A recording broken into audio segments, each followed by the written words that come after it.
Hello, sweet people. Squirrel, squirrel. I'm still laughing about that thing. Oh, doggone it. I forgot to bring JoJo in here. I was going to put her right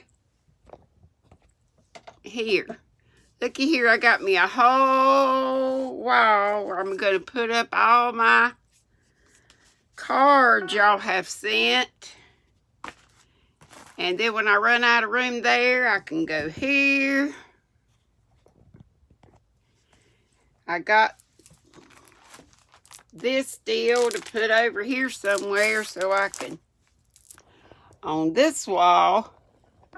So when y'all tell me it's 20 whatever Celsius, I'll know what the heck that is. Okay, we are still in, I believe it's 19, isn't it?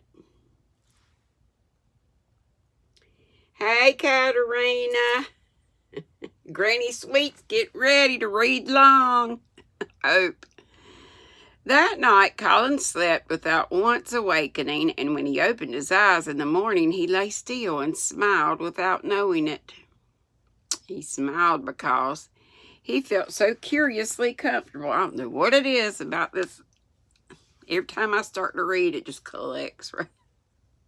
Dental glue, y'all. Sorry. And I try to just dab it. Squirrel. I squirreled so many times in that other thing when I was talking about ADD. Squirreling again. Where was I? Turned over, stretched his limbs luxuriously. Okay. Let me put it up right there. I was trying to say that, Madonna says I don't finish. And I don't. I start a million things. But I was trying to say that a lot of what I do with the yarn that y'all give me or that I get or whatever is make prayer shawls and lap gowns. So a lot of it, for the longest time, I didn't even have a shawl till Miss Mary, Irish Mary we call her, sent me that gorgeous shawl that I keep on my mannequin when I don't have it around me. I usually keep it in my chair in there just in case. But I thought I'd go back and say that. I'm like, I never did finish that thought. Okay, luxuriously. He felt as if tight strings which had held him had loosened themselves and let him go. He did not know that Dr. Craven would have said that his nerves had relaxed and rested themselves. Instead of lying and staring at the wall and wishing he had not awakened, his mind was full of plans he and Mary had made yesterday, of pictures of the garden and of Dickon and his wild creatures. It was so nice to have things to think about, and he had not been awake more than 10 minutes when he heard feet running along the corridor, and Mary was at the door. The next minute she was in the room and had run across to his bed, bringing with her a waft of fresh air full of scent of the morning. You've been out. There's that nice smell of leaves," he cried. She had been running, and her hair was loose and blown, and she was bright with the air and pink-cheeked, though he could not see. It's so beautiful," she said, a little breathless with her speed. "You never saw anything so beautiful. It has come. I thought it had come that other morning, but it was only coming. It is here now. It has come this spring. Dickon says so."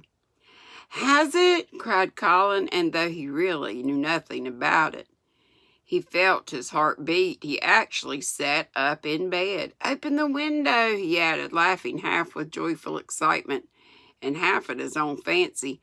"Perhaps we may hear golden trumpets." And though he laughed, Mary was at the window in a moment, and in a moment more,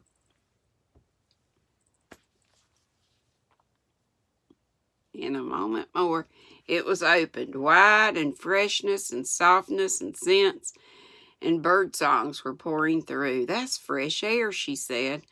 "Lie on your back and draw in long breaths of it." That's what Dickon does when he's lying on the moor. He says he feels it in his veins, and it makes him strong, and he feels as if he could live forever and ever. Breathe it, breathe it. She was only repeating what Dickon had told her, but she caught Colin's fancy. Forever and ever. Does it make him feel like that? He said. And as he did, as she told him, drawing in long, deep breaths over and over again until he felt that something quite new and delightful was happening to him. Mary was at his bedside again. Things are crowding up out of the earth. She ran on in a hurry, and there are flowers uncurling and buds on everything. And the green veil has covered nearly all the gray, and the birds are in such a hurry about their nests for fear they may be too late, that some of them are even fighting for places in the secret garden. And the rose bushes look as wick can be, and there are primroses in the lanes and the woods, and the seeds we planted are up, and Dickon has brought the fox and the crow and the squirrels and a newborn lamb. And then she paused for breath. The newborn lamb Dickon had found 3 days before lying by its dead mother. Bless its heart. Amongst the gorse bushes on the moor. It was not the first motherless lamb he had found, and he knew what to do with it.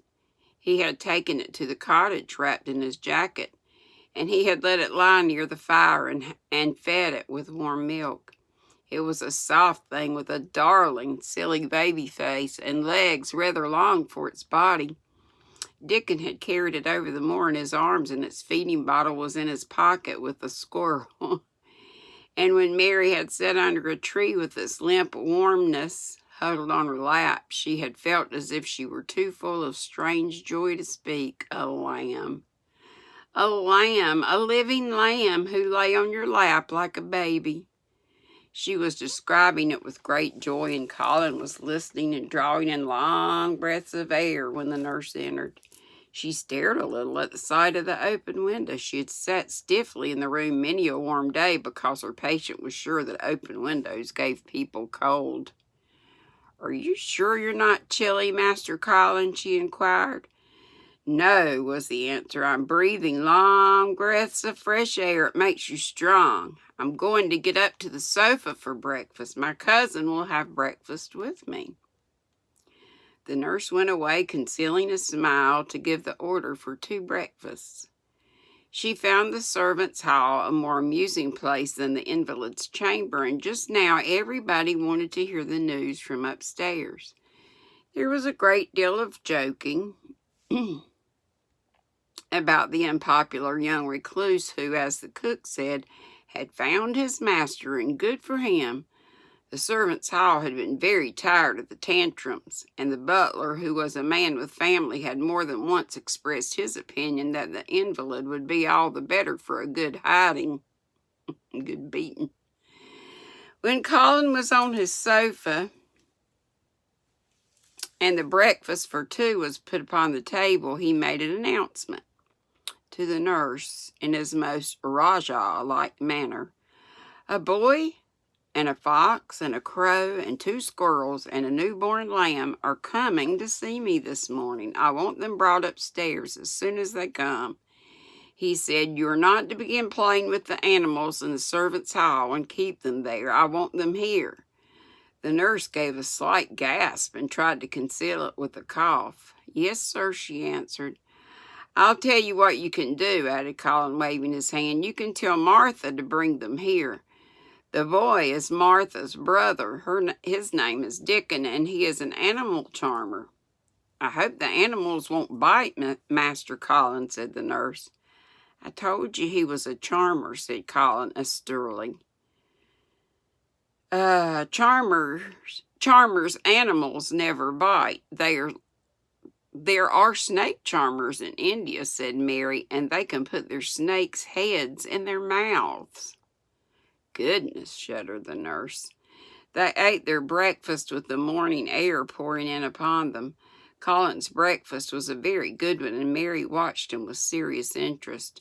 "You will begin to get fatter just as I did," she said. "I never wanted my breakfast when I was in India. Now I always want it." "I wanted mine this morning," said Colin. "Perhaps it was the fresh air. When do you think Dickon will come?" He was not long in coming. In about 10 minutes, Mary held up her hand. "Listen," she said. "Did you hear a caw?" C-A-W. Colin listened and heard it. The oddest sound in the world to hear inside house. A hoarse caw, caw. "Yes," he answered. "That's Soot," said Mary. "Listen again. Do you hear a bleat?" B-L-E-A-T. "A tiny one?" "Oh, yes," cried Colin, quite flushing. "That's the newborn lamb," said Mary. "He's coming." Dickon's moorland boots were thick and clumsy, and though he tried to walk quietly, they made a clumping sound as he walked through the long corridors. Mary and Colin heard him marching. Sorry, I got fibers. Marching until he passed through the tapestry door onto the soft carpet of Colin's own passage. "If you please, sir," announced Martha, opening the door. "If you please, sir, here's Dickon and his creatures." Dickon came in, smiling his nicest wide smile. The newborn lamb was in his arms, and the little red fox trotted by his side. Nut sat on his left shoulder and Soot on his right, and Shell's head and paws peeped out of his coat pocket. Colin slowly sat up and stared as he had stared when he first saw Mary. But this was a stare of wonder and delight. The truth was that in spite of all he had heard, he had not in the least understood what this boy would be like, and that his fox and his crow and his squirrels and lamb were so near to him, and his friendliness, that they seemed almost to be part of himself. Colin had never talked to a boy in his life, and he was so overwhelmed by his own pleasure and curiosity that he did not even think of speaking. But Dickon did not feel the least shy or awkward. He had not felt embarrassed because the crow had not known his language and had only stared and had not spoken to him the first time they met. Creatures were always like that until they found out about you. He walked over to Colin's sofa and put the newborn lamb quietly on his lap, and immediately the little creature turned to the warm velvet dressing gown and began to nuzzle into its folds and butt its tight curled head with soft impatience against his side. Of course, no boy could have helped speaking then. "What is it doing?" cried Colin. "What does it want?" "It wants its mother," said Dickon, smiling more and more. "I brought it to thee a bit hungry because I know that I'd like to see it feed." He knelt down by the sofa and took a feeding bottle from his pocket. "Come on, little un," he said, turning the small woolly white head with a gentle brown hand. "That is what thou's after. Thou'll get more of this than thou will out of silk velvet coats. There now." And he pushed the rubber tip of the bottle into the nuzzling mouth, and the lamb began to suck it with ravenous ecstasy. After that, there was no wondering what to say. By the time the lamb fell asleep, questions poured forth, and Dickon answered them all. He told them how he had found the lamb just as the sun was rising 3 mornings ago. He had been standing on the moor listening to a skylark and watching him swing higher and higher into the sky until he was only a speck in the heights of blue. "I'd almost lost him but for his song, and I was wondering how a chap could hear it when it seemed as if he'd get out of the world in a minute, and just then I heard something else far off among the gorse bushes. It was a weak bleating, and I knew it was a new lamb, and it was hungry, and I knowed it wouldn't be hungry if it hadn't lost its mother somehow, so I set off searching. I did not have to look for it. I did have a look for it. I went in and about among the gorse bushes and round, and I always seemed to take the wrong turning. But at last I seed a bit of white by a rock on top of the moor, and I climbed up and found a little one, half dead with cold and clemmin, C-L-E-M-M-I-N, cold and clemmin.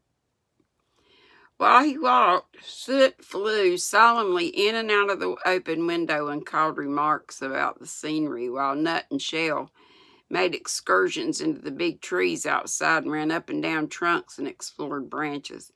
Captain curled up near Dickon, who sat on the hearth rug from preference.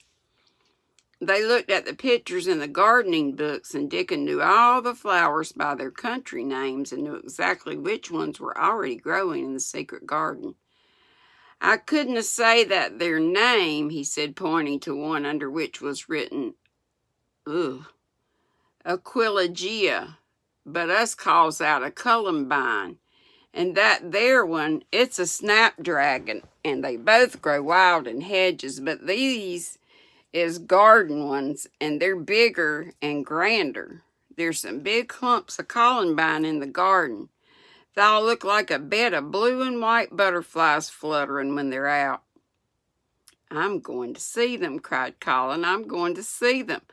Aye, that thy must, said Mary quite seriously, and I mun not lose no time about it. Which, remember, was the title of 19. Ooh-wee, Granny's back's starting to hurt. Okay, let's see how long chapter 20 is. Katerina wants Granny to read long, she says. It's not too bad, but I probably won't get through it all. We'll see how long Granny can go. I wish I didn't have to keep wiping at my mouth. I know that drives y'all crazy. It does me too. But the more I talk, the more it just gathers in the corners of my mouth. Oh, looks like my map wants to hop off the wall over there. I'm going to have to give it a smushing down. I wanted to put it, I wanted it to fit right here. And if I didn't have all this here, but this has to be here, then that map could have been right here. But it's huge. Amazes me the things you can get at the Dollar Tree. I still hadn't found a book like. I gotta have a break, a little bit of a break. Don't fall, don't fall. Okay, so I told y'all I'm putting up my cards over here. I got my scripture cards. I love those. This tickles the heck out of me. Y'all must find this. And I hope you can find it at your Dollar Tree. Somebody said look up these things online. Might can. I haven't tried yet. But that'd be too good to be true. But this, and doggone it, Jewel, if I didn't send off your square today, and a pen for you, and one for the recipient of what you're doing, and also a card for both of you, and I forgot to put one of these color cards in it. I was going to. That'll be next time. And somebody asked me, I believe, if there was a wolf in it. Maybe because you saw this. I guess this is a tiger or something. It's like a tiger to me. And there's a grasshoppery looking thing. I really, to tell you the truth, haven't looked through all the things in here. But there are, like, this looks like 2 chameleons, maybe. But if you like to color, these would be really cool. Yeah, there's, I mean, it's called something Magical Jungle. So, I don't know that there would be a wolf. There's a monkey. They're like hidden things in a lot of them. Like there's a parrot and a bunch of stuff in this one thing. One picture. Here's some more parrots. A lot of birds, monkeys. Indian looking pictures, which kind of goes along with our story.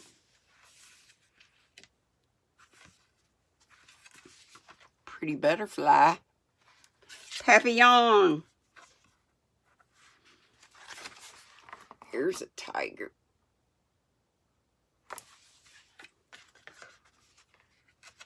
I just can't get over this for $1. Hummingbirds. And that they're postcards. You just pull them out.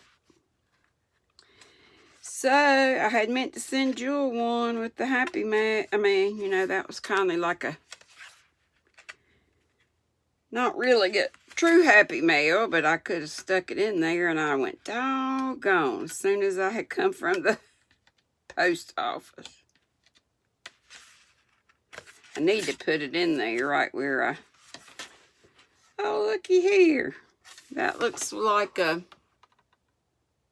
Well, it don't really look like a panda, but it looks like it's eating bamboo, don't it? What the heck is that? Something that lives in the jungle. Anyway. All kind of purties. And creepy crawlers. But this Geo knit book is cool. I gotta look through it some more, but this meerkat one cracks me up. I love that. I've never done color work either. I need to... Well, I got so much I've already got started. Don't that just crack you up?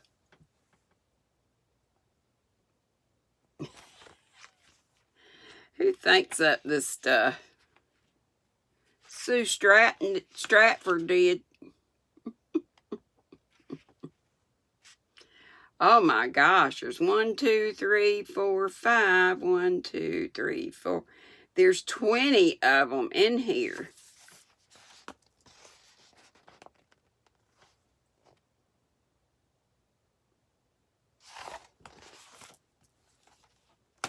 I would love to take this book and have somebody I know say, "Can you make this for me?" Because I'm never going to get around to it, but I do like to look at them. Who knows? Like I said, it may be in a Happy Mail one day. But it would be heavy. I believe I said that last time. Okay, here we go. Now I forgot where it was. Okay.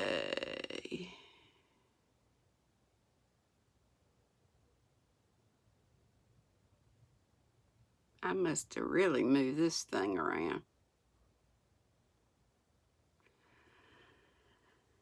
Did I start 20? I shall live forever and ever.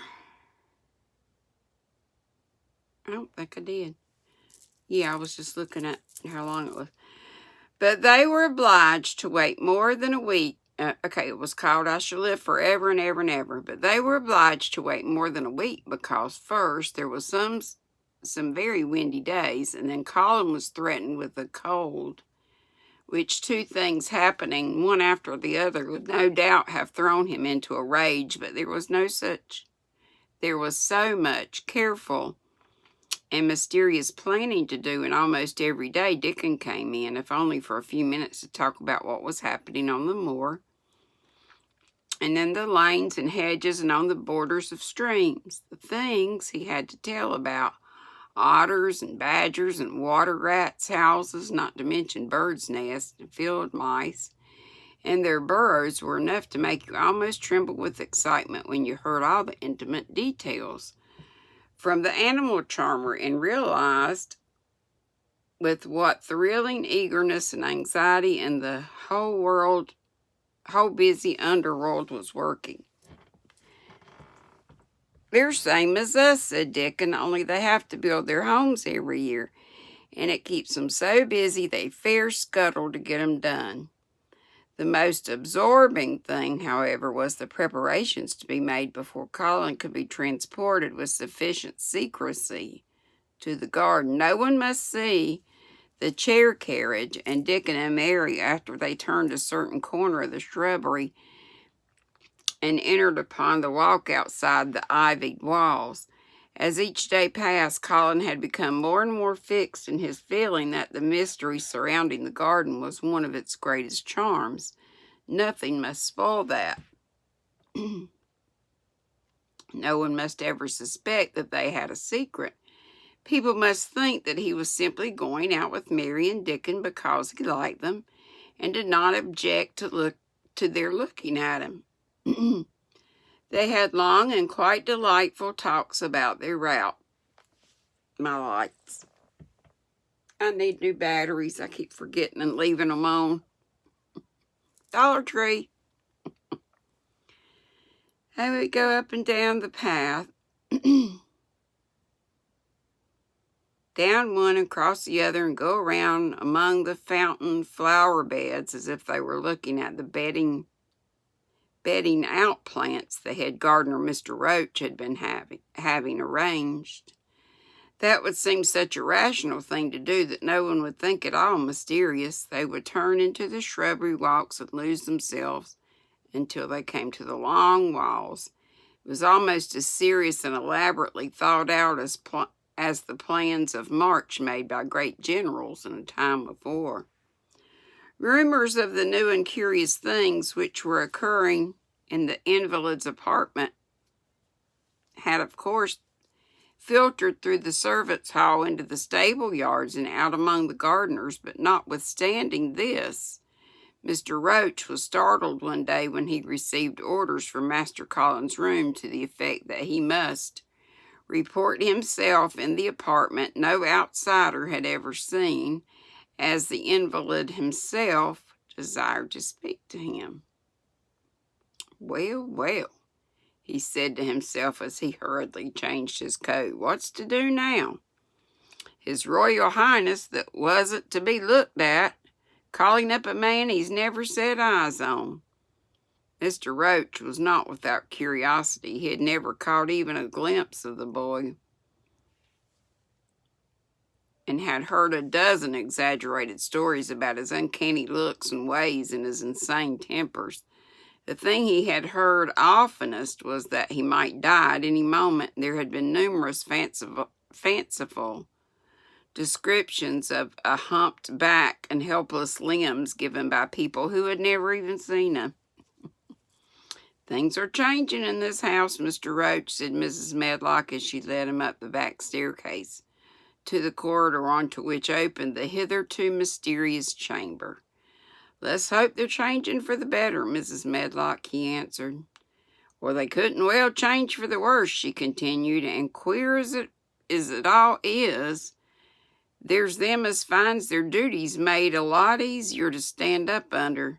Don't you be surprised, Mr. Roach, if you find yourself in the middle of a menagerie and Martha Sowerby's Dickon, no, Martha's a sister, but Susan Sowerby, that's the mom, I think, more at home than you or me could ever be. There really was a sort of magic about Dickon, as Mary always privately believed. When Mr. Roach heard his name, he smiled quite leniently. He'd be at home in Buckingham Palace or at the bottom of a coal mine, he said, and yet it's not impudence either. He's just fine as that lad.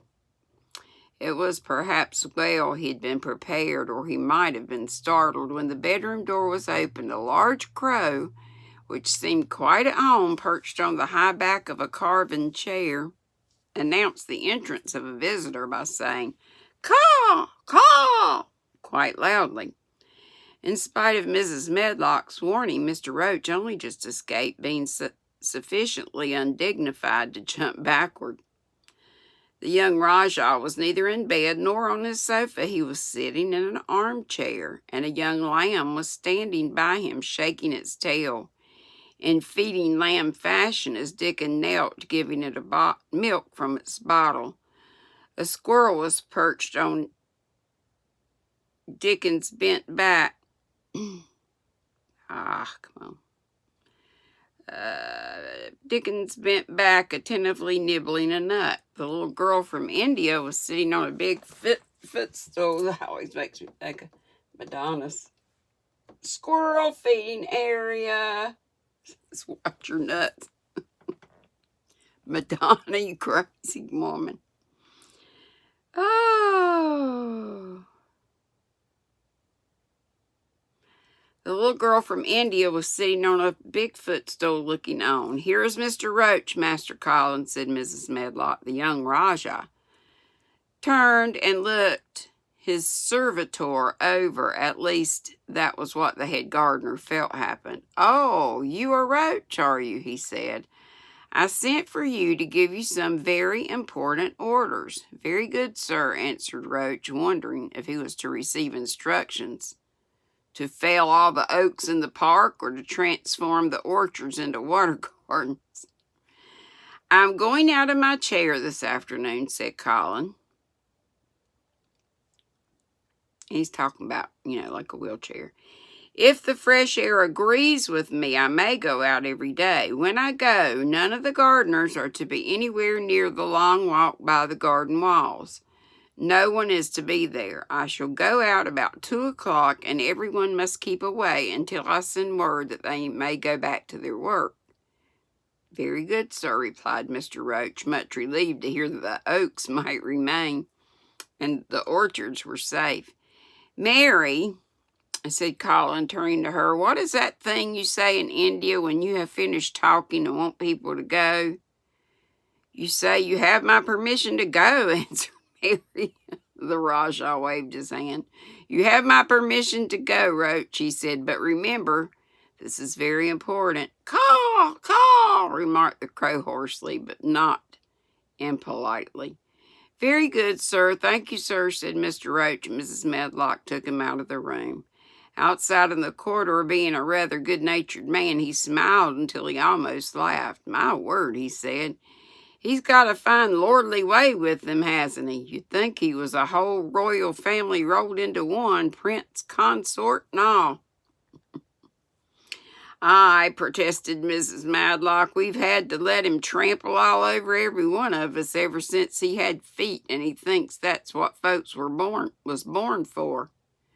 "Perhaps he'll grow out of it if he lives," suggested Mr. Roach. "Well, there's one thing pretty sure," said Mrs. Medlock. "If he does live, and that Indian child stays here, I'll warrant she teaches him the whole orange does not belong to him, as Susan Sowerby says, and he'll be likely to find out the size of his own quarter." Inside the room, Colin was leaning back on his cushions. "It's all safe now," he said, "and this afternoon I shall see it. This afternoon I shall be in it."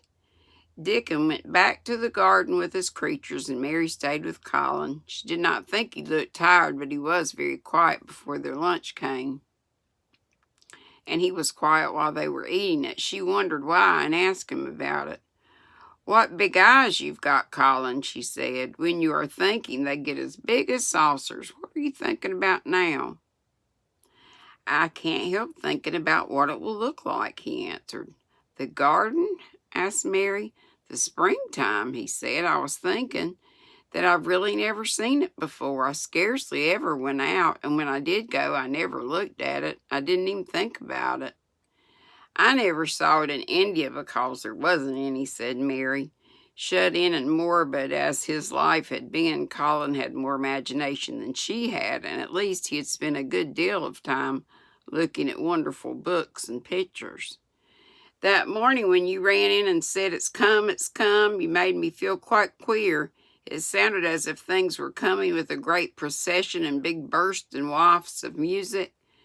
I've a picture like it in one of my books, crowds of lovely people and children with garlands and branches with blossoms on them, everyone laughing and dancing and crowding and playing on pipes. That was why I said, 'Perhaps we shall hear golden trumpets,' and told you to throw open the window." "How funny," said Mary. "That's really just what it feels like. And if all the flowers and leaves and green things and birds and wild creatures danced past at once, what a crowd it would be. I'm sure they'd dance and sing and flute, and that would be the wafts of music." They both laughed, but it was not because the idea was laughable, but because they both so liked it. And I'm going to stop.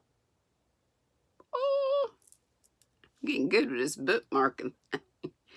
Right there, and let's see if it tells us. We are 70% have read 70% of the book. We have 1 minute left in this chapter. Of course, that's it reads it to us. And some of y'all are buying the books or the Kindle books, and you're either reading it yourself or you're hearing the audio version, which I'm sure is much better than I can read, especially me trying to read the Yorkshire stuff. But if you want to hear Granny in her country dialect read it, that's all right with me. I enjoy it. As I told you, that was my favorite time with my students every day after lunch. Kind of helped us transition, get ready for math and recess and whatnot. Love you, squirrels. Y'all have been terrific. Thank you for the prayers. I did mention I had my blood drawn today just because I've been so lethargic and everything. And I'm just praying and would appreciate your prayers. And I know like several of you have said that all is well and that I get this kidney. I made an appointment to get this. I don't know who in the world's dragging their feet and what's going on with the kidney thing, but we got to get this seen about. I have folks